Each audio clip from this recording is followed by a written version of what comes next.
What's up, guys? It's Toad back with you as usual.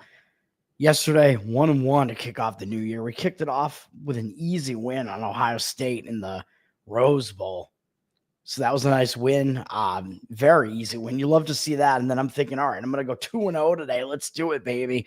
And Missouri State does not get there. I mean, they looked to be trending in the right direction. I mean, they started off like they were out rebounding in the game. They're out rebounding Valpo. It was their opponent, I'm pretty sure. I don't even remember. But, I mean, it looked pretty good for them for a while. And then they had like a 5-point lead, I think, going into halftime or something like that. I'm thinking, all right, looking pretty good. Then I stopped paying attention. We did Tower Gang. Oh, yeah, and it turns out they lose by 1. They wound up shooting 37% from the free throw line. It's like that's just such an outlier, man. Like even the worst free throw shooting team in the nation doesn't do that. So, I mean, at least not consistently. I mean, one game here and there, and it just happens to be the game that I'm on. So that's just great. We move on to today.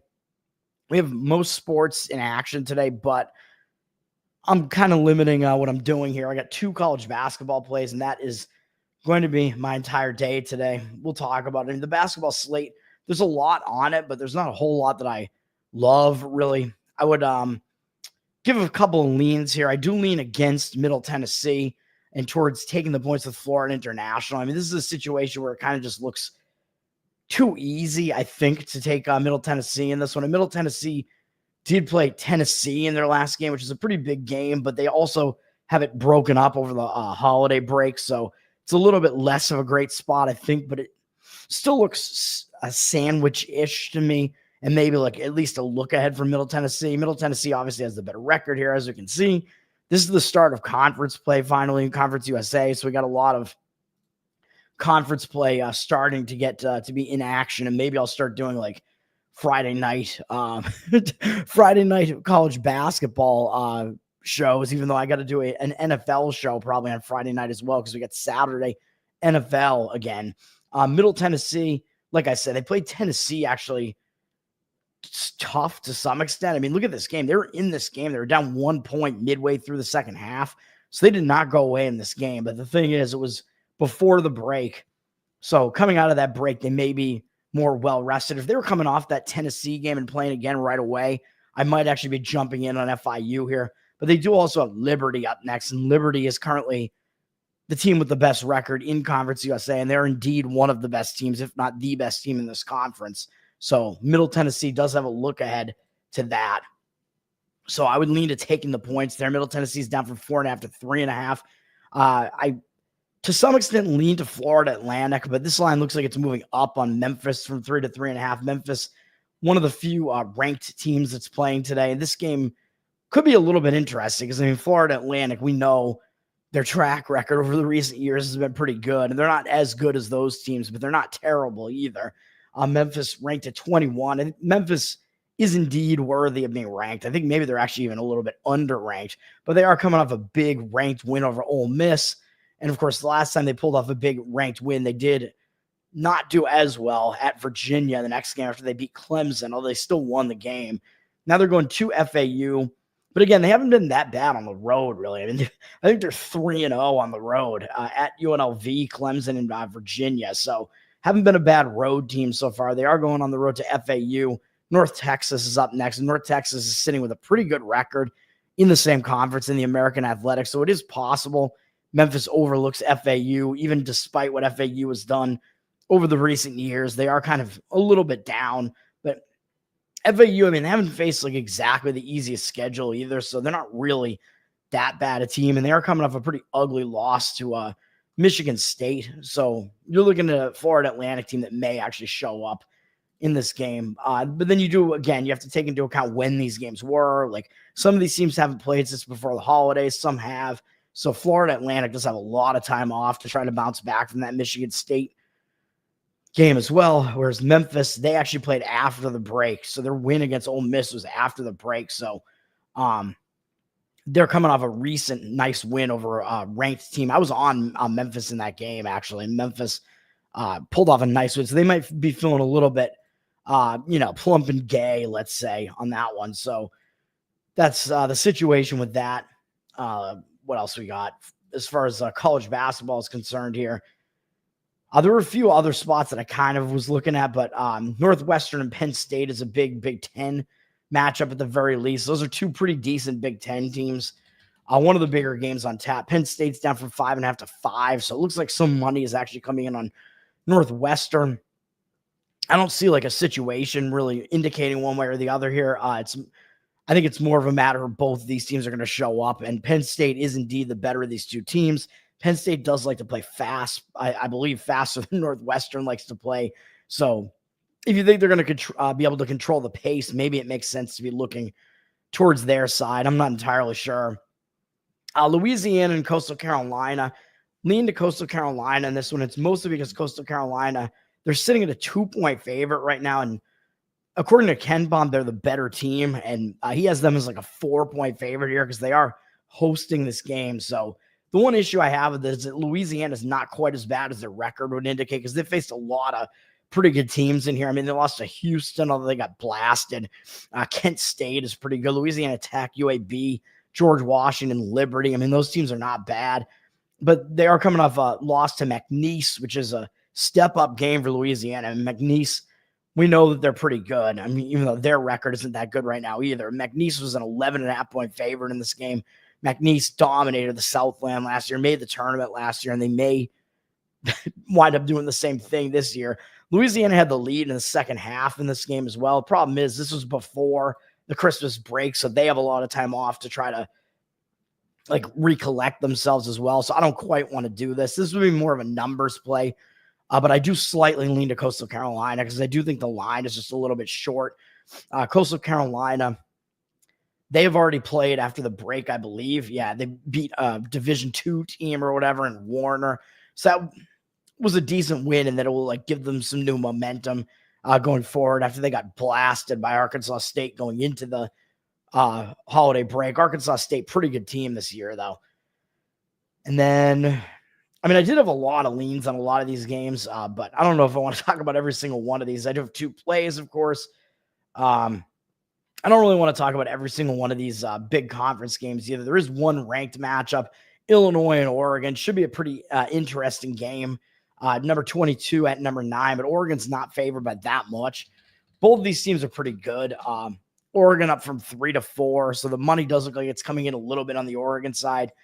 I don't really have a really strong feeling on this one way or the other. I mean, Oregon, both teams have faced some pretty good teams in here, so both teams have been battle tested to a decent extent. So both teams are going to show up here. Both teams are pretty good. Oregon's coming off a 40-point blasting of Weber State, though, so I don't know if they're going to be feeling a little bit high on themselves coming into this game. That was only a few days ago. Whereas Illinois, last they played, they also actually blasted a team. They blasted Chicago State.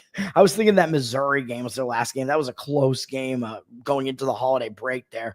But they came out of the holiday break and annihilated Chicago State. They put up a lot of points too. So both of these teams may be feeling pretty cocky coming into this game. So it's going to be an interesting one. The money looks like it's slightly coming in on Oregon, but I'm not going to play that. And then you do have, what was I going to say? Oh, Santa Clara is at San Diego, down from 13 after 13. And what was the other one of these games? San Francisco up from 13 to 13.5 at Pacific. Santa Clara and San Francisco are coming off playing each other in a pretty brutal game. So both of these teams could be in a bit of a hangover or a letdown spot coming into this game. It's just a matter of can San Diego and or Pacific actually like stay in those games. I don't really know. I don't want to put my money on it though, either way. So I will stay away from that as well. Let me see here. I thought I was going to talk about a couple other games. I had a lot of, like I had a short list of like the games that were going to be the games I was going to potentially play. I just hit like almost all of them though. So, and then Winthrop was going to be one of the other teams I might consider fading. As they came off a pretty close loss at Indiana. That's a pretty big game. Now they get USC Upstate, who's like pretty much at the bottom of their conference, Big South. Although this is to kick off conference play, but they got Radford up next in 2 days, and Radford is of course one of the better teams in their conference. So they may look past USC Upstate in a game like this. So I would look to maybe take the points here. And that game against Indiana was only a couple of days ago. So potentially, but you'd be taking a lot of points in that one. That is Winthrop sitting at a 15-point favorite, and the line hasn't really moved that much. The games I'm actually going to be on, one is Oakland, and this is, of course, not Oakland, California. This is Oakland, Michigan. This is in the Horizon.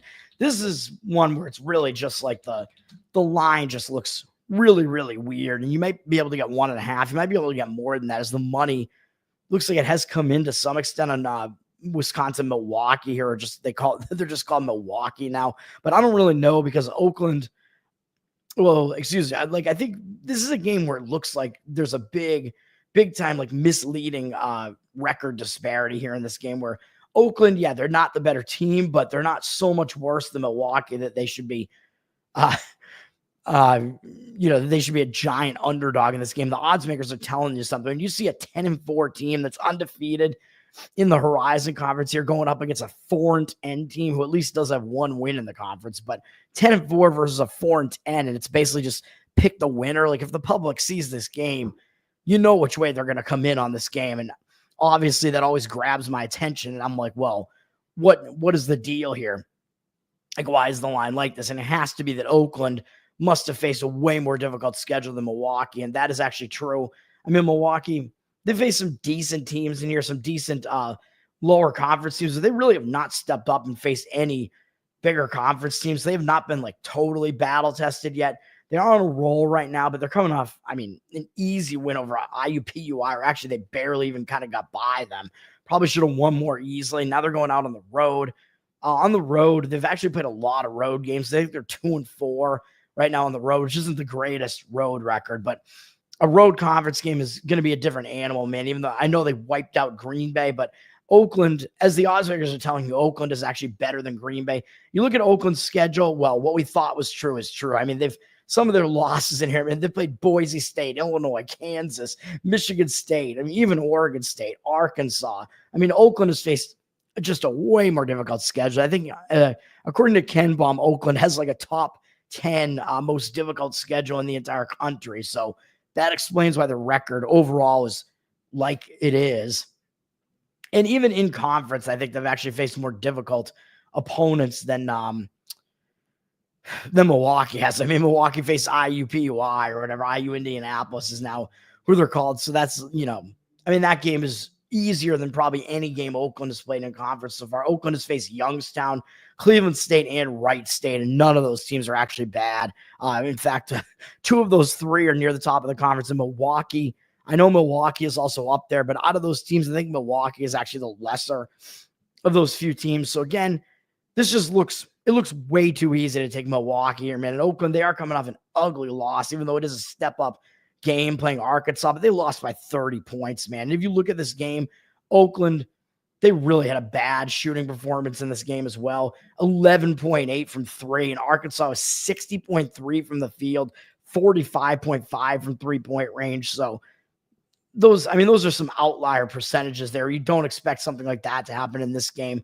I expect Oakland to show up in this game, man, with one of the teams that has a better record coming into their place. And again, the line, it just looks way too easy to take Milwaukee. So I'm not going to fall into that trap. I'm not going to do it. And then my other play is on Illinois State. I'm going to fade Murray State. This is somewhat of a situational play here. I mean, it is a situational play. Murray State's down from 6 to 5.5 in this one. This is a game. Both of these teams like to play pretty slow tempo too.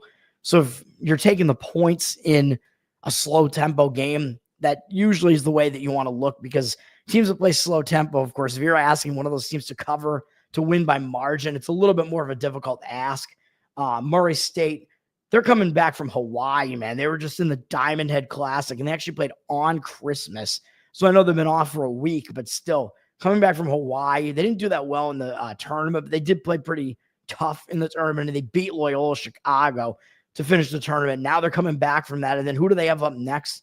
In 3 days, they got to face Drake, who may be the best team in the Missouri Valley Conference, which is the conference that they're in. So this could be a pretty big look ahead. It looks kind of like a sandwich spot to me. And they got Illinois State, who's below them in the conference standings. Illinois State has not really done a whole lot yet, but I think Illinois State's kind of flying under the radar. And Illinois State, I know they just had a kind of momentum stopping loss here, but that is an ugly loss, man, as a favorite to Illinois, Chicago. So I think they're going to be in bounce back mode. I think maybe they just kind of got caught. Like that was on Christmas as well. And that was also actually in that, or no, I'm looking at Murray State. What am I saying? Illinois State. What am I saying? Yeah, I was going to say they weren't in the Diamond Head Classic.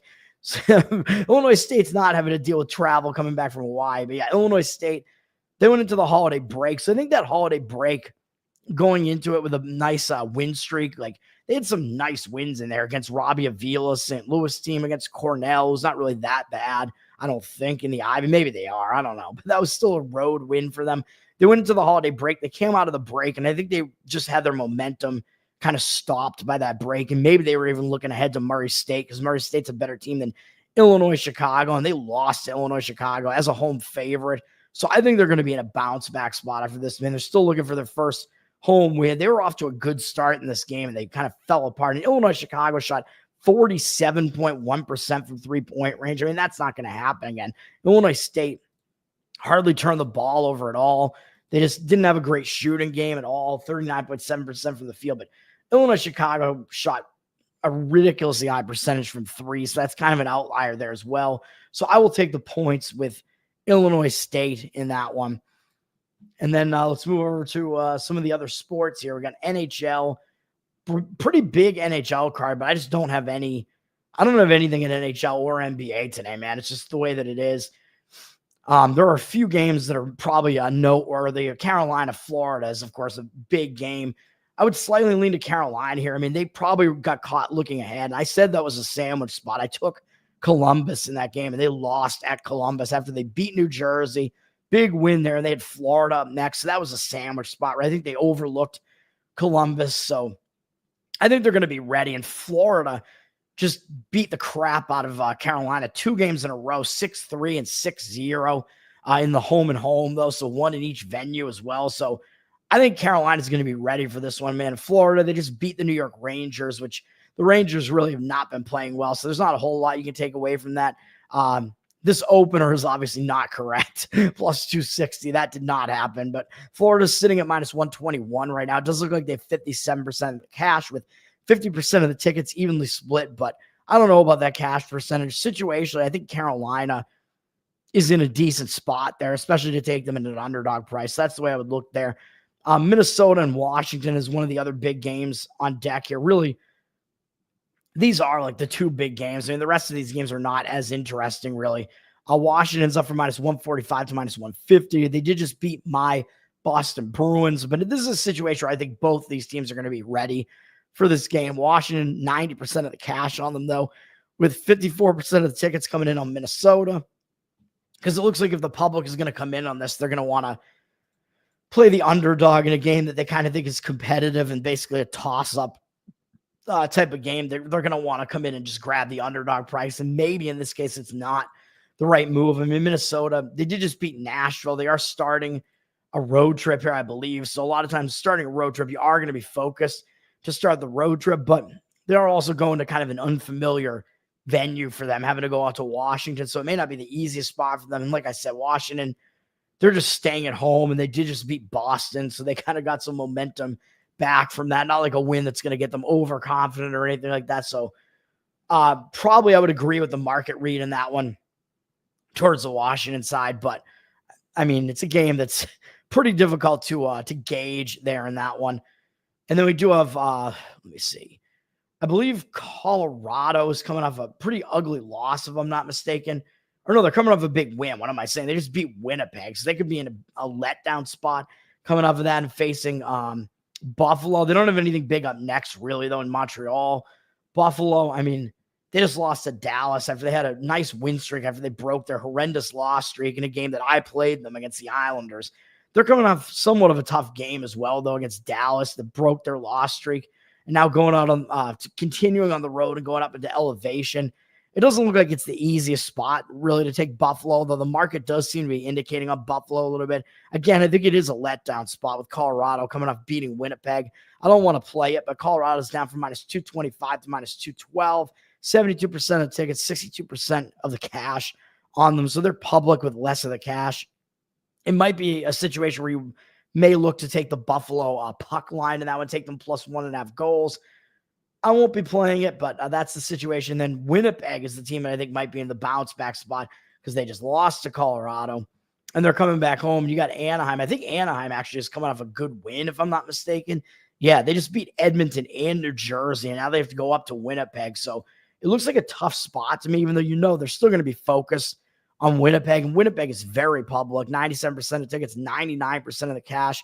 Probably not accurate percentages there, but they're going to be public. Winnipeg down from minus 290 to minus 271, though. So some line movement against Winnipeg, but I would only look to the Winnipeg side in this one if I was going to play it. I mean, Anaheim looks like a pretty difficult spot. I mean, they're a bad team, and how many games in a row can they really play at max effort like this and keep beating like some of the best teams in hockey? At some point, I think it's going to run out, and maybe it's a situation like this where they have to travel to kind of an unfamiliar venue and face a Winnipeg team that's coming off a loss and may actually be focused for once on a bad team. And then I do like Utah as well against Calgary. This one looks a little bit interesting because Utah is actually a road favorite in this game, up from minus 110 to minus 114. So they look like an anti-public road favorite, which you don't usually see very often. Calgary, 90% of the tickets and only 72% of the cash. So public is thinking, I'm getting Calgary at home plus money here, and they're the team with the better record. It looks so easy to take Calgary here, right? But again, I think Calgary, their record is a little bit misleading because they had a hot start to the season. They're not a bad team, but I don't think they're as good as their record would indicate. They're coming off beating Vancouver. That was a nice win for them. But they don't have anything up next, really. I mean, Nashville. I mean, if this was a sandwich spot, I might be jumping in on the Utah side here. I still agree with the Utah side. I mean, it still could be a letdown spot because that's a nice win over Vancouver. Utah, they're coming off losing. They're mired in a loss streak here. They just lost to Edmonton. Which, I mean, you can't blame them for losing to Edmonton. They're continuing a road trip where they're looking to get a win basically any way they can here right now, I would say. But it is a little bit of a difficult spot just because they are facing a third game in 4 days, all in different cities. So it's not really the easiest spot for them. It looks like they will probably have Vejmelka back in net here. And they really performed badly against Seattle in a spot that I thought Seattle was in a sandwich spot. I think Seattle was coming off beating Vancouver. So that didn't work out well for me.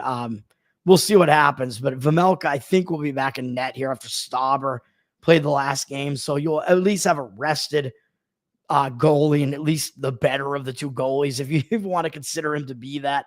So that's the situation there. And then Vancouver, Seattle. Seattle did just beat Vancouver, like I said, at Vancouver 2 games ago, and then somehow were able to still beat Utah, which not happy about that as I lost on that sandwich spot there in Utah. Could be a spot where Vancouver is going to bounce back here and beat Seattle and repay the favor there. Seattle back at home, up from minus 120 to minus 125, 89% of tickets on Vancouver. Vancouver's got the way better record, so they're going to be public, especially if they're an underdog here. But in this case, the public might not have this wrong. It's kind of a broken clock situation where the public might just happen to be right on this one because the better team may actually be in a decent spot to take them. 94% of the cash on Vancouver. Vancouver knows they just lost to Seattle, so they may come to play in this game. We'll see. NBA, my Boston Celtics are playing at the Minnesota T-Wolves. This is going to be a really difficult road trip for the Celtics, man. It's not looking good for the Celtics right now. This road trip, I mean, they're probably going to lose half the games on the road trip. They are a road favorite at Minnesota. This is going to be a difficult game. Down from 4.5 to 4. They're public, 69% of tickets, only 53% of the cash. I mean, Minnesota, everybody knows Minnesota's good, though, but I mean, their record is not indicative of how good they are. So I would probably still lean to taking the points with Minnesota. Boston, I mean, you're coming off a 50-point win against anybody, which is what they just did against Toronto. 54-point win, even though it's not a good opponent. So it's not an opponent that you're really going to be overconfident about beating, but you beat them by 50 points. You might still be a little bit overconfident, but it is still at least, I guess, a momentum spot for Boston going out to start a road trip. You usually are focused in that first game on the road trip. And Minnesota is actually coming off a difficult game against Oklahoma City, where they played pretty tough, and they are returning home from that. So it doesn't actually look like it's the greatest spot to play Minnesota, but the market is indicating on the T-Wolves with the Celtics being public and there being reverse line movement against them. I'm not going to get involved in this game, but I mean, it's an interesting one. Pacers Heat is just interesting. The Heat are now from 4 to 1.5. I don't know what's driving this line move because I do think Butler is playing for the Heat. 81% of tickets, 51% of the cash on the Heat. I could be wrong. I mean, you may have to go and actually just look and make sure that that is the case. That Butler is indeed playing. Like, did he play in this game against New Orleans? Let me see. Where are we at here? Miami Heat. Yeah, he did play. So it looks like he is there. So I don't know what's really driving this line move heavily towards the Pacers, but it looks like strong market indicators on the Pacers. I don't really see any reason specifically to play one team or the other in this one, though. I mean, Indiana, they're coming off a close loss to Milwaukee. I played Milwaukee because Indiana was off beating the Celtics, so it was a classic letdown spot, and Milwaukee got the job done for me. Miami, they're coming off, again, beating the Pelicans, which who cares about that? So it looks like they do kind of have momentum coming into this game, at least. So I don't know how to gauge that one either. And then Clippers are at Oklahoma City, but Oklahoma City is a huge favorite, 9.5, but they do have 73% of tickets with 61% of the cash on the Clippers. I never really know how to gauge the Clippers, man. They're such an inconsistent team. Like, some days they look like they can beat the best teams in the NBA. Other times they look awful, and they're coming off an awful performance. So they lost by almost 40 to San Antonio. So they look like they are in a bounce back spot. So I would agree with where the money is indicating on this one and taking the points. Oklahoma City, they're coming off a big win over Minnesota. That's a big win. And they do have the Knicks up next, and then Boston, and then Cleveland. Ooh, am I going to add a play on the fly here? Sometimes it doesn't work out that well for me, but man, this does look like a spot where taking the Clippers does make sense, doesn't it? Let me see. Let me just make sure the Clippers aren't in like a horrific rest spot. I don't know. They're playing a third game in 4 days, all in different cities, but they are trying to split the road trip. And that performance was just horrendously ugly in that game, man. I don't know what we have as far as injury situation here. I mean, Kawhi Leonard, we know he's been out all season, so that's not really a factor, but he is coming back actually in their next game. So you may look to fade the Clippers. Ooh, actually, if the Clippers play well in this game and Leonard is coming back on top of that in their next game on the 4th, might be a spot to fade the Clippers, man. You know what? Let's do it. Let's grab the Clippers in this one. I'm going to add it. Clippers plus 9.5. It looks like the market is indicating on it. I'm a psycho. I'm a glutton for punishment, man. Maybe I should be more selective than this, but it looks like a decent spot. The market looks to be indicating on it, so I will do that.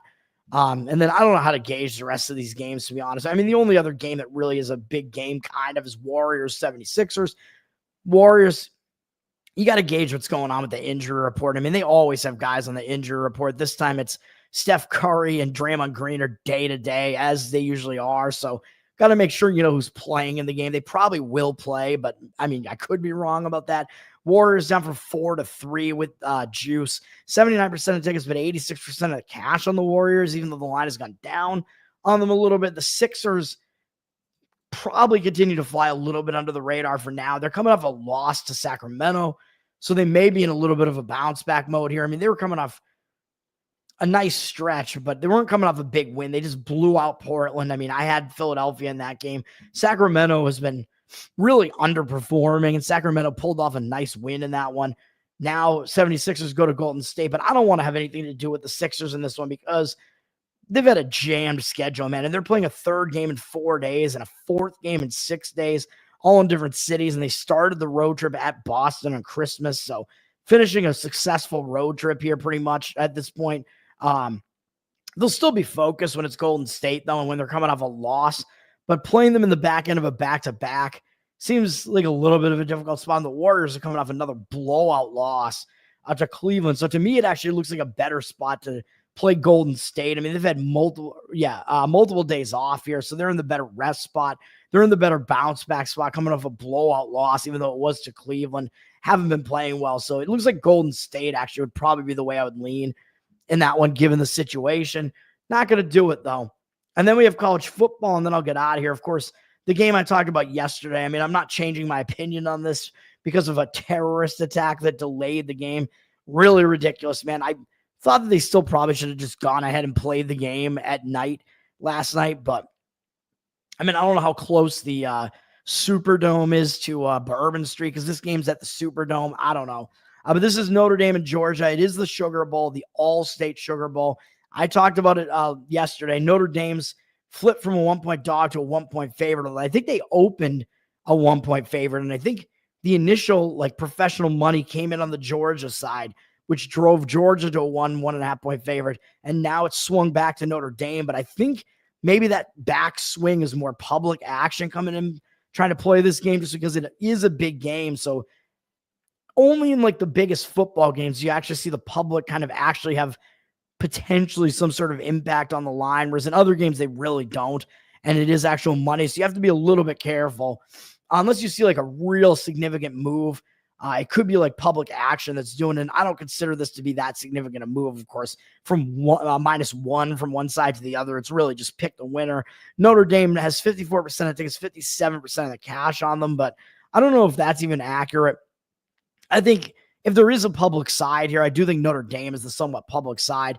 As I mentioned yesterday, I think Georgia probably being a little bit undervalued at this point because Georgia doesn't have Carson Beck. So they're without their quarterback. So that's driven the line. I mean, Georgia would definitely be a favorite if they were with him in this game. And Georgia, they're an SEC team. I mean, I know the SEC is, they're always hyped, whatever, but there is a reason for it. And Georgia, they faced a way more difficult schedule than Notre Dame. I mean, they've beaten Texas twice, and everybody seems to be not caring that Georgia beat Texas twice, especially with Texas not looking good yesterday. But still, I mean, that's no small feat beating Texas 2 times, man. I mean, Texas is a great defense, better than Georgia's defenses this year. So no small feat there. Georgia's, faced a gauntlet in the SEC. I mean, what more do you want?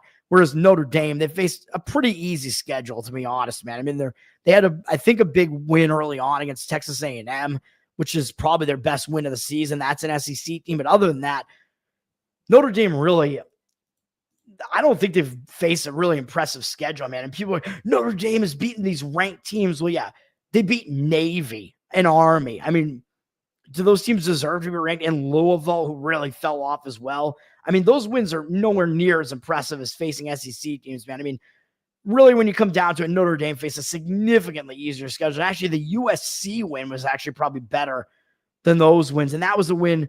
That was a misleading win too, man. I forgot to mention this when I broke this game down. Look at what happened in this game. They gave up 557 yards to USC, dude. USC lit up this vaunted Notre Dame defense. I know Notre Dame's defense is good, but USC, a big boy offense, totally lit them up. And there were a couple of really key turnovers in this game. As you see, Notre Dame had a 99-yard interception return when the game was a 7-point game.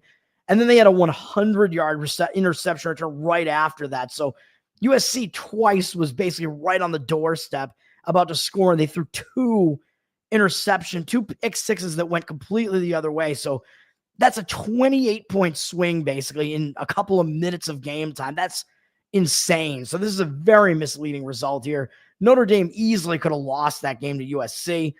And then I know we saw Notre Dame beat Indiana, but Indiana had an extremely weak schedule. I mean, even though they're a Big Ten team, their schedule was actually probably weaker than Notre Dame's was. So that's crazy as well. And if you watch that game, I don't see it, man. I mean, Notre Dame, I don't know if they can compete with the biggest of big boys, even if their quarterback is out for Georgia. I mean, Notre Dame, people are acting like the quarterback is everything, but for Georgia, I mean, the rest of their team is still there. I know their defense has struggled at times. They gave up a lot of rushing yards to UMass, which that's particularly a red flag, although maybe Georgia just didn't care about that game. And when Georgia does actually care, they do seem to play pretty well. Like I said, they beat Texas twice. They played pretty well in a huge comeback against Alabama where they fell just short, but that was not a bad performance out of Georgia in that game. Everybody knocks Alabama. Alabama's still a good team, man. That was still a good performance from Georgia. This Georgia team is still pretty good. And Notre Dame, I mean, again, they're not anywhere near as battle-tested as Georgia. That Notre Dame offense looked to be having some issues, even in that game at home against Indiana, man. I don't trust Notre Dame's offense, even though I know, again, Georgia's throwing a very inexperienced quarterback out there. But Notre Dame, I mean, I don't trust their quarterback either. Lincoln Riley, right? Is that his name? I don't think he's very good, man. or not Lincoln Riley. He's a coach. Lincoln Riley. Riley Leonard. A Riley with an L somewhere. Riley Leonard, excuse me. I don't trust him at all. Even though, yes, I know Notre Dame's rushing attack is good. Georgia's been susceptible to the run at times. Their defense isn't as good as it was in those championship years. We know all that. That's all still true. Fine. Georgia's defense is still decent, though. And Notre Dame, their defense has been good. But again, like I showed you, when they faced offenses that can do stuff, they have not been quite as good. Like that USC game, they definitely struggled in that game.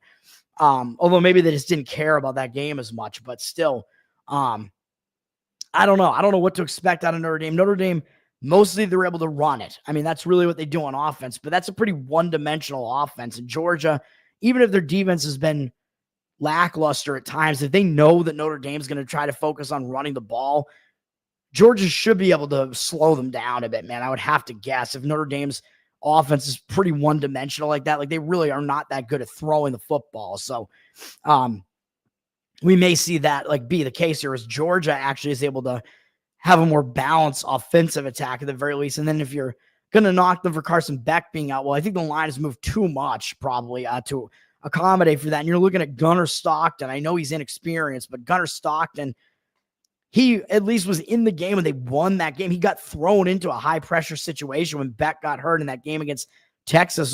That was the SEC title game, and that game went right down to the wire, and they won the game with Gunnar Stockton in there. So he, at the very least, has that game under his belt. At least he got thrust into a high-pressure environment. He did not crack under the pressure, so at least there's that. So he at least has experience being thrown into the fire a very little bit. And then what the other thing you could say is that the rest of Georgia's team has experience for the most part being in a situation like this. At least some of them do. I mean, they were the championship team 2 years in a row prior to last year. I don't know how many of those guys are left, but their coach is still there. Kirby Smart. I think some of these guys probably are still around from there because they wanted to three-peat, man. So I think a lot of these guys kind of stuck around to try to have this Georgia dynasty. So, and as far as the program is concerned, recent program history, Georgia has way more experience, man, in games that are basically playoff games, or this game, of course, is a playoff game, so I think Georgia has the experience edge in this game as well. So that is the way that I would look in this game still. Everything I said yesterday. And then this game is also a low total. It's expected to be a fairly defensive game. I mean, the under may make sense in this game. Like I said, it's it's up from 45 to with juice on the over to 45.5. 66% of the tickets, 85% of cash on the over. I mean, you're looking at a Notre Dame team. Like I said, their offense is pretty one-dimensional, and they run the ball mostly. So they're an under type of team for sure, with a better defense than offense. Georgia, though, I mean, they may actually have a better offense than defense at this point. So I don't know. I mentioned I kind of leaned towards the under as far as the total yesterday, but I don't know, man. I mean, it's a little bit tough to gauge, and maybe the total is not accommodating for Gunnar Stockton, or maybe it's overreacting to Gunnar Stockton. I mean, and maybe it's dropped a little bit too much to accommodate for him is what I mean. So maybe they're not accounting for Georgia's offense enough in this game, possibly. I don't know, but I think the stronger way to look at this game is actually the Georgia side, but I'm not going to do it. I'm not going to play it. And then the other game today, because this game got moved to today, that's at 4 p.m. Eastern now. So it isn't even a night game anymore. The Sugar Bowl is always a night game, so that's going to be weird. And then the other game is the Tax Slayer Gator Bowl. So you can get your taxes prepared here. This is in Jacksonville, Florida. I think it's at the Jacksonville Jaguars Stadium here. This is Duke and Ole Miss. Number 14 Ole Miss in this game. This game is going to be played as scheduled, I believe. I think it was supposed to be tonight, and it still is. No reason to have moved this game. Oh, actually, I guess it moved back slightly. It was supposed to be at 7:30. It's at 8 now, I guess, so that there's time for this game to be on ESPN, isolated, the Sugar Bowl. Ole Miss has gone up from 13.5 to 17.5 throughout the time the line has been out, but they do have 69% of tickets and only 60% of cash, so they are public. Ole Miss is the way better team. I mean, they're a team that was probably good enough to be in the playoff, but I also think that their playoff hopes were kind of dashed earlier in the season, so I don't know they're going to really be that disappointed a team coming into this. And it does look like their guys are just all playing in this game for the most part, except for Key Lawrence, the safety, I guess, is the only guy listed here. So I guess that means you're going to see Jackson Dart their quarterback, even though he's entering the NFL draft. You're going to have to check and make sure that is the case, that he is going to play in this game. The line to me seems to be indicating that he is. So we'll see. You got to make sure of that because he's a good quarterback. Ole Miss is good on both sides of the ball, man. I mean, they're a way better team than Duke. Duke, I think their record is even actually kind of misleading. They played a really easy early season schedule. Duke is not a very good team. I mean, they're a weak team. But the thing is, the reason why this line did move like 4 points is because, as you saw here, Malik Murphy is going to be out. He's the quarterback for Duke. He transferred out. Duke is going to be getting Darian Mensah, who was Tulane's quarterback, who didn't play in their bowl. So Duke is going to be without Murphy in this game, and he's the guy that their offense ran through, man. So they're going to be without their quarterback in this game. So I don't know if they're going to be able to compete in this game, to be honest, even though it does look like the money is coming in on taking the points with Duke to some extent here. I'm not going to come in and mess with this game no matter what. And then it's a question of, is Ole Miss going to care about this game? Because they did have playoff aspirations at some points during the season. It does look like their team is going to show up and play in this game, though. And they are the way better team over Duke. So it will come down to motivation there. And with Duke, is Duke going to be able to do anything offensively without, even with Murphy in there? Their offense, I don't even think was that impressive. And with him not in there, who knows? It's anybody's guess, but that's the Tax Slayer Gator Bowl. I'm not going to be getting involved in that at all. That's going to do it for me, man. I'm Tower Gang Toad. You can go follow me on Twitter. You can go follow the Tower Gang podcast. We just had another hilarious episode last night. Patreon.com/Tower Gang. You can get live pre-show, post-show. You can go see what we did last night for those and hang out with us in a Telegram. That's going to do it for me. My plays today are in college basketball, Oakland +1, Illinois State +5.5, and in NBA Clippers +9.5. God help me. We're off to 1-1 start to the year. Let's have a winning year, man. I mean, come on. I mean, it's so early in the year. Let's hope I'm being selective enough and let's do it. Let's have a good one. Peace out, guys.